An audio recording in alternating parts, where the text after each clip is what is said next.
नमस्कार साथीहरु, NEPSE daily market update लिएर आइसकेको छु। आज साताको दोस्रो दिन सोमबार पौष 4 गते 2079 साल। आज भने नेप्से 3.83 अंकले बढेर 1858.89 बिन्दुमा रोकिएको छ। इन्ट्राडे ग्राफ अनुसार हेर्ने हो भने 11 बजे मार्केट ओपन भएपछि झण्डै 12 बजेसम्म एउटा गिरावटको लयमा थियो भने 12 बजेदेखि झण्डै 20 मिनेट चाहिँ एउटा ठाडो वृद्धि देखियो र त्यो वृद्धिको दौरानमा 1865 सम्म नेप्से पुगेको थियो र आजको इन्ट्राडेको हाई पोइन्ट पनि यही नै रहेको छ। त्यसपछि बजार केही साइडवेजको फर्ममा बस्दा बस्दै चाहिँ मार्केट बन्द भएको छ। एउटा स्ट्रङ सपोर्टको जोनतिर आउँदाखेरि यस्तो मार्केटको चाहिँ ओभरअल बायरहरुको स्ट्र्याटेजी भनौं अथवा बायरहरुको सेन्टिमेन्ट भनौं, बायरहरुको सेन्टिमेन्ट पनि केही सम्हालिनु हैन, किन्नु पर्छ कि जस्तो लाग्नु, सेलरहरुलाई पनि अब चाहिँ हामी स्ट्रङ सपोर्टको जोनतिर आयौं, अब बेचेर काम छैन, बेच्न ढिला भयो, अब चाहिँ किन्ने हो है भन्ने केही हदसम्मको माइन्डसेट चाहिँ बिल्डअप भएको हो कि भन्ने कुरा चाहिँ प्रष्ट रूपमा आज इन्ट्राडे ग्राफमा चाहिँ झण्डै 12:30 बजेपछिको कारोबारबाट चाहिँ देख्न सकिन्छ। आज 3.83 अंकले त नेप्से बढेको छ, तर यसमा अब एउटा जुन एउटा गिरावटको यहाँबाट सुरु भयो हाम्रो, यो त केही हदसम्म एउटा ग्रीन क्यान्डल फर्मेसन भयो, तर यो ग्रीन क्यान्डललाई आधार मानेर ट्रेड गर्न सकिने अवस्था अझै सिर्जना भइसकेको छैन। किनभने यदि हिजोको भन्दा बढी भोल्युम आएको भए हैन, लगानीकर्ताहरुको जाँगर अलिकति धेरै भएको भए हैन, अब साच्चै बाइ नै गर्नुपर्छ भन्ने चाहिँ अलिकति भोल्युम धेरै के, त्यो भनेको चाहिँ एउटा स्ट्रङ सेन्टिमेन्ट हो, बजार अब माथितिर जान्छ भन्ने एउटा हुन्छ। तर आजको ओभरअल भनेको चाहिँ ओभरअल मार्केट टाइम भरि लगानीकर्ताहरु चाहिँ अन्यलको सिचुएसनमा थिए, इन्डिसिजन सिजनमा थिए, तर ओभरअल इन्डेक्स चाहिँ पोजिटिभ भएको चाहिँ छ र आजको भोल्युम न्यून आएको कारणले गर्दा नै आजको एक दिनको लागि भन्दा पनि भोलि कतिको भोल्युम आउँछ र भोलि लगानीकर्ताहरुको सेन्टिमेन्ट के हुन्छ भन्ने चाहिँ निकै इम्पोर्टेन्ट हुने चाहिँ देखिन्छ। अब अरु इन्डिकेटरको स्थिति के छ, अहिले हामी कुन जोनमा छौं, अहिले के गर्दा राम्रो हुन्छ, यसको बारेमा आज हामी विस्तृत रूपमा कुरा गर्छौं। त्यो भन्दा पहिला चाहिँ मार्केटको समरी हेरौं। 88 करोडको टर्नओभर आएको छ भने 26 लाख किता शेयर आज कारोबार भएका छन्। 125 वटा कम्पनीका लगानीकर्ताले कमाएका छन्, जसमा पनि पर्सेन्टेजको हिसाबले हेर्ने हो भने डीएलबीएस को सर्किट लागेको छ, त्यसैगरी केएलबीएस, सीवाईसीएल, आरएलएफएल, आरयूएलबी, केआरबीएल, वीएलबीएस, आरडीएस यी कम्पनीका लगानीकर्ताले सर्वाधिक कमाएका छन्। त्यसैगरी 72 वटा कम्पनीका लगानीकर्ताले गुमाएका छन्, जसमा ईएसबीएल का लगानीकर्ताले झन्डै 8% गुमाएका छन्। त्यसैगरी फोवार्ड, पीएचसीएल, बीएनएससी, डब्ल्यूएनएलबी,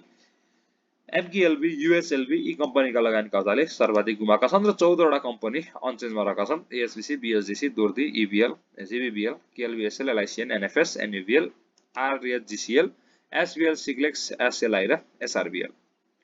टर्नओभरको हिसाबले हेर्ने हो भने पीसीबीएल प्राइम कमर्शियल बैंकको सबैभन्दा धेरै टर्नओभर आएको छ। त्यसैगरी फोवार्ड, एसडीएल, एनटीसी र पीएचसीएल जुन पिपुल्स हाइड्रो पावर भर्खर आईपीओबाट लिस्ट भएको कम्पनी रहेको छ। त्यसैगरी पीसीबीएल को सबैभन्दा धेरै भोल्युम छ। त्यसैगरी पीएचसीएल, सीएमएफ सिटिजन्स म्युचुअल फन्ड, त्यसैगरी एचडीएफसी र जीबीआईएम र कारोबारको हिसाबमा पनि पीएचसीएल को सबैभन्दा धेरै कारोबार भएको छ। त्यसैगरी ईएसपीएल, फोवार्ड, नबिल र सीवाईसीएल आज 30,545 ट्रान्ज्याक्सन भएका छन्, अर्थात 30,545 अर्डर म्याच भएका छन् भने 251 वटा स्क्रिप्टको कारोबार भएको छ। ओभरअल मार्केट समरी हेर्नु पर्दाखेरि लगानीकर्ताहरुको उत्साह चाहिँ एउटा जाँगर बाइ गर्न पनि सेल गर्न पनि है केही घटेको चाहिँ देख्न सकिन्छ प्रष्ट रूपमा। भोल्युम 88 करोडमा फेरि सीमित भइसकेको छ, 1 अर्ब भन्दा न्यून भोल्युम आउन सुरु गरेको छ र बजार घट्दै जाँदाखेरि भोल्युम घट्दै जानु भनेको पोजिटिभ हो है। बजार घट्दै छ, भोल्युम बढ्नु भनेको चाहिँ अब त्यो झनै स्ट्रङ नेगेटिभ भएर बजार अगाडि बढिरहेको छ भन्ने हुन्छ। तर बजार घट्दै जाँदाखेरि भोल्युम कम हुँदै जानु हैन, अलि बाइङ प्रेसर बीचबीचमा देखिनु, यो भनेको चाहिँ स्मार्ट मनी फ्लो भएको भन्ने चाहिँ बुझ्नुपर्छ र यो भनेको चाहिँ एउटा प्राइस एक्सनको हिसाबले चाहिँ अर्ली बाइ इन्डिकेसन चाहिँ हुन्छ है। अब यसमा आज टेक्निकल इन्डिकेटरको स्थिति हेरौं। सबभन्दा पहिला आरएसआई चेक गरौं। आजको एउटा झिनो वृद्धिपछि आरएसआई पनि थोरै बढेर 36.27 को बिन्दुमा पुगेको छ। अब एक दिनको हिसाबमा नै अब आरएसआई यहीबाट माथि गयो भन्न सक्ने अवस्था छैन, भनि नै हाले। आजको ओभरअल क्यान्डल पोजिटिभ भए पनि सेन्टिमेन्ट भनेको इन्डिसिजन नै छ है। लगानीकर्ताहरुमा ठ्याक्कै अब सेल गर्ने बाइ गर्ने भन्ने डिसिजन चाहिँ लगानीकर्ताले अझै लिइसकेका छैनन् के, र यो अवस्थामा बाइ अलिकति रिस्की नै हुन्छ। त्यसैले आरएसआई पनि लगभग 36 को पोइन्टमा रहेको छ। ट्रेडको लागि एकदमै उपयुक्त भनेको 50 को ब्रेकआउट, अझै विशेषतः 60 को ब्रेकआउट हुन्छ भने 50 को ब्रेकआउट पछि बिस्तारै हामीले माइन्डसेट गराउँदा चाहिँ राम्रो हुन्छ। अहिले चाहिँ हामी 36.27 मा छौँ कि त यो 30 भन्दा तल गयो भने पनि हामीले अलिकति पार्शियल बाई गर्न सकियो अहिले पनि गर्न नसकिने चाहिँ होइन 36 मा पनि बाई गर्दाखेरि हाम्रो अब आजको भोलि नै फाइदा हुन्छ भन्ने चाहिँ भएन तर केही टाइम होल्ड गर्ने हो भने चाहिँ 36 RSI मा किन्दाखेरि पनि रिस्क रिवार्ड रेसियो अनुसारले हेर्ने हो भने त्यति घाटा हुने चाहिँ देखिँदैन है एउटा यो क्यान्डलको अहिले हामी रहेको सिचुएसनको हिसाबले अहिले हामी कुन जोनमा छौँ त्यो हिसाबले हेर्दा पनि बाईको लागि चाहिँ एउटा एकदम पर्फेक्ट टाइममा नै छौँ तर अहिले हतारेर बाई गर्नुभन्दा केही मार्केटलाई हेरियो भने अहिले भन्दा केही सस्तोमा पाउन सकिन्छ कि भन्ने चाहिँ हो ल अब एकचोटि मनी फ्लो इन्डेक्सलाई पनि हेर्ने काम गरौँ मनी फ्लो इन्डेक्सको स्थिति के छ भनेर मनी फ्लो हेर्ने हो भने चाहिँ प्रष्ट रूपमा आज नेप्से बढे पनि मनी फ्लो घटेको छ इन्डेक्समा इन्डेक्स त्यसै गरी हाम्रो यो RSI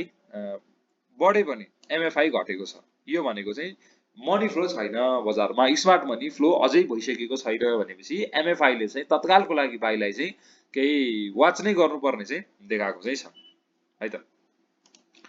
अब एकचोटि अर्को हाम्रो अर्ली इन्डिकेटर भनेको MACD के MACD ले आज लाइट रेड क्यान्डल फर्मेसन गर्यो त हिस्टोग्राममा भनेको आज पनि गरेको छैन सिग्नल लाइन MACD लाइन दुईटै हिस्टोग्राम भन्दा अब त तल तल आइसकेका छन् र आजको वृद्धिपछि पनि यहाँ हिस्टोग्राममा चाहिँ लाइट रेड क्यान्डल फर्मेसन भएन लाइट रेड क्यान्डल फर्मेसन हुनु भनेको चाहिँ सेन्टिमेन्ट चाहिँ केही सुधारिनु भन्ने हो तर आज पनि डार्क रेड क्यान्डल फर्मेसन हिस्टोग्राममा हुनु भन्नुको मिनिङ चाहिँ अझै पनि लगानीकर्ताहरूको सेन्टिमेन्ट चाहिँ पोजिटिभ बनिसकेको छैन भन्ने नै हो त्यसै गरी अर्को हाम्रो अर्ली इन्डिकेटर भनेको पाराबोलिकको त अहिले बाई सिग्नल आउने कुरै छैन पाराबोलिकले बाई सिग्नल दिनको लागि मार्केट त कमसेकम पनि 1930-35 को आसपासमा पुग्नुपर्ने देखिन्छ अर्ली इन्डिकेटर सबैभन्दा छिटो इन्डिकेसन भनेको पाराबोलिक सार्कै हुन्छ र यसले पनि 1935 अथवा 1920 को ब्रेकआउट पछि मात्र दिने चाहिँ देखिन्छ है त अब अर्को भनेको हाम्रो सुपर ट्रेन्ड रहेको छ अब पाराबोलिक सारले नै हामीलाई बाई सिग्नल दिएको छैन भनेपछि सुपर ट्रेन्डको एकचोटि 10/3 ले त अहिले दिँदैन त अलिकति यो ट्रेन्डमा आइकन यसले बाई सिग्नल दिँदैन 10/2 अनुसारले चाहिँ बाई सिग्नल अलिकति छिटो आउँछ 10/2 अनुसार हेर्ने भने लगभग 1880 मार्केटले ब्रेकआउट गरेर माथि जान्छ भने सुपर ट्रेन्डको 10/2 जुन एउटा अर्ली इन्डिकेटर हो यसले चाहिँ बाई सिग्नल दिने पक्कै देखिन्छ है त ल अब ओभरअल इन्डिकेटर अरु पनि हेर्ने हो भने लगभग धेरै जसोको सेल सिग्नल छ भने अब अलिकति केही वृद्धि नभइकन तिनीहरुको बाई सिग्नल आउँदैन र एउटा यति सानो क्यान्डल फर्मेसन हुँदैमा बाई सिग्नल आउने पनि हैन है कमसेकम पनि मार्केट चाहिँ 1900 अथवा 1880 को आसपासमा नपुगिकन कुनै पनि इन्डिकेटरले चाहिँ अहिले बाई सिग्नल दिँदैन सबैको सेल सिग्नल नै रहेको छ हामीले विशेष ख्याल गर्नुपर्ने अहिलेको टाइममा र कमाउने भनेको चाहिँ के हो भने मैले एकचोटि यो खोल्न चाहे एउटा एकदमै ध्यान दिनुपर्ने कुरा भनेको अहिले हामी कस्तो प्याटर्नमा अगाडि बढिरहेका छौं भन्ने ख्याल गर्नुपर्छ के हामी प्रष्टै हेर्ने हो भने एउटा साइडवेजको फेजमा छौं बजार 3200 पुग्यो यहाँबाट बुल आयो त्यसपछि मार्केट घट्न सुरु गर्यो घट्दै जाँदाखेरि मार्केट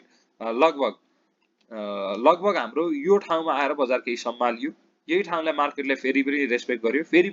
गर्यो र भर्खरै आज पनि हेर्ने हो भने केही हदसम्म यो पोइन्टलाई रेस्पेक्ट गरेर चाहिँ बजारमा अलिकति बाइङ आएको चाहिँ देख्न सकिन्छ भनेपछि मार्केटको लगभग बटम एरिया भनेको चाहिँ यही जोन भन्ने प्रश्न देखियो हैन तर साइडवेजमा हामीले कमाउनको लागि चाहिँ इन्डिकेटरको बेसिसमा इन्डिकेटरको बाइ इन्डिकेटरको सेल गर्दाखेरि चाहिँ अलिकति हामी लेट हुन्छौं के किनभने साइडवेज भनेको चाहिँ यो जुन एउटा यो गिरावटको फेजमा चाहिँ लगानीकर्ताहरुमा हैन मैले बेच्न पर्ने रहेछ मैले नबेचेर म हेर एकचोटी फाइदा भएको थियो नि यहाँ किन्नेलाई के भयो यहाँ फाइदा भएको थियो यहाँ बेच्न पर्ने रहेछ भन्दा भन्दै घट्यो यहाँ नबेच्ने यहाँसम्म आउँदाखेरि उनीहरुलाई चाहिँ एकदमै एउटा ट्रमा भइसकेको छ के है माइन्डसेट चाहिँ एकदमै नेगेटिभ छ के अहिले हैन सेल गरिहाल्न पर्ने रहेछ भन्ने छ त्यो सेल गरिहाल्नु पर्ने रहेछ भन्ने माइन्डसेट ब्रेक नहुन्जेलसम्म मार्केट बढ्दैन त्यतिखेरसम्म मार्केट साइडवेजको फेजमा रहन्छ जुन प्रष्ट रूपमा अहिले देखिन्छ र साइडवेजमा कमाउने भनेको सपोर्टमा किन्ने रेजिस्टेन्समा बेच्ने है एउटा हाम्रो स्ट्रङ रेजिस्टेन्सको अहिलेको भनेको चाहिँ यो पोइन्ट हो 1980 लगभग 2000 को पोइन्ट र एउटा स्ट्रङ सपोर्टको पोइन्ट भनेको 1830-40 को पोइन्ट है यो पोइन्टमा किन्ने अनि लगभग 1950 कटेपछि चाहिँ सेल तिर चाहिँ माइन्डसेट गराउने यो तरिकाले चाहिँ हामी अहिले अगाडि बढ्न सक्छौं अहिलेको एउटा ट्रेड गरेर कमाउनको लागि चाहिँ अथवा साइडवेजमा कमाउनको लागि चाहिँ हैन अब म बुलमै हेर्छु मार्केट धेरै तल्लो लेभलमा घटिसकेको छ अलिकति लङ टर्म गर्छु भन्ने भने त बाइ गर्नको लागि त एकदमै बेस्ट टाइम हो लाभांशको ठ्याक्कै मुख अगाडि लाभांश सिजनमा राम्रा कम्पनी लोएस्ट मूल्यमा पुगेका छन् हैन ती कम्पनीमा लगानी गर्ने अहिले अनि 1-2 वर्षमा बुल त आउँछ अनि बुलमा यता कम्पाउन्डिङ पनि हुँदाखेरि त हाम्रो निकै राम्रो प्रफिट हुन्छ कि अहिलेको बाइले चाहिँ। तर अलिकति थोरै किता उठाएर पनि हुँदैन, त्यस्तोमा चाहिँ अलिकति बल्क नै उठाउनु पर्ने हुन्छ र राम्रो कम्पनी पनि उठाउनु पर्ने हुन्छ है। त्यो हिसाबले चाहिँ हामी अगाडि बढ्न सक्छौँ। एउटा स्ट्र्याटेजी हामीले यो पनि लगाउनु पर्ने हुन्छ कि एउटा बटम एरियाबाट मार्केट यदि उठ्न खोजिरहेको छ भने त्यतिखेर भनेको हामीले स्ट्र्याटेजी लाउने भनेको कि त एउटा स्ट्रङ सपोर्टमा किन्ने अनि रेसिस्टेन्समा बेच्ने, ट्रेड गर्ने, कमाउने साइडवेजबाट है। यसमा चाहिँ अलिकति बल्की ट्रान्ज्याक्सनमा गरियो भने धेरै प्रफिट हुन्छ हैन। अर्को भनेको चाहिँ हाम्रो अप्सन भनेको तल्लो लेभलमा राम्रो कम्पनी उठाउने, त्यसपछि छोडिदिने, डिभिडेन्ड खाने अनि बुल आइसकेपछि चाहिँ यता यता डिभिडेन्डबाट पनि हुन्छ, कम्पाउन्डिङ पनि हुन्छ र यतापट्टि रियल प्राइसमा पनि मार्केट रियल प्राइस भ्यालु पनि बढेको हुन्छ। यसले चाहिँ हामीले डबल प्रफिट गर्न सक्छौँ। त्यो यति दुईटा नै हो अहिलेको लागि हामीले स्ट्र्याटेजी लगाउने भनेको। इन्डिकेटर हिसाबले अगाडि बढ्यो भने चाहिँ धेरै नै झुक्किने सम्भावना चाहिँ साइडवेजमा हुन्छ है। साइडवेजमा इन्डिकेटरको बेसमा मार्केट चल्दैन भन्दा पनि हुन्छ। ल, आजको भिडियो यति नै गरौँ। यस्तै शेयर सम्बन्धी जानकारी, आइपिओ, एफपिओ र लेटेस्ट जानकारी पाउनको लागि हाम्रो च्यानललाई सब्स्क्राइब गरी बेल आइकन प्रेस गर्न नबिर्सनु होला। आजको भिडियो यति नै गरौँ। धन्यवाद।